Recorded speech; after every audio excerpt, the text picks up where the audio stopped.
Sweet leapin' Christ, I never thought I'd see the day.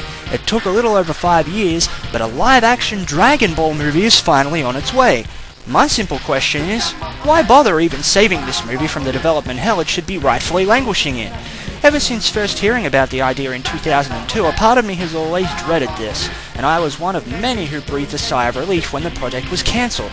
But it now seems to be going ahead full steam, having been in post-production for some time, and while I'll most likely end up seeing the film since I've been a Dragon Ball fan since my early high school years in 1999, I'm going to keep my expectations nice and low. In my honest opinion, I've always felt that a live-action Dragon Ball movie would not work, and while I'm not going to bitch like some of the Uber fans out there, I will say that after thoroughly discussing the subject with a few friends, the general consensus is that it's going to suck hard. As I said before, however, I'll probably end up seeing this because I want to see what's done with it. Now, my opinion here isn't one of total disgust, because there are a few things that I like about this film.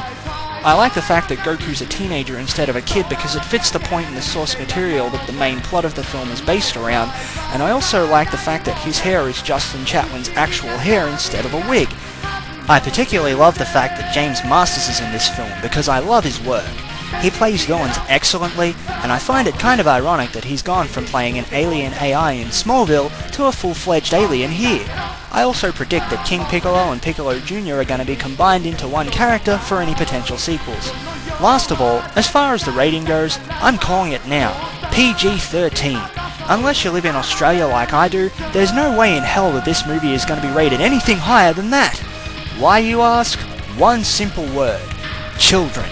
While the Dragon Ball franchise does have its fair share of adult fans, there's also a sizable amount of kids in the fandom, and the bigwigs behind this production are going to try and pull in as many of the little tackers as possible. In closing, this film is going to be interesting to say the least, but chances are that it's going to end up being the worst silver screen adaptation of the decade. I would say of all time, but the Mario Brothers movie has that base firmly covered.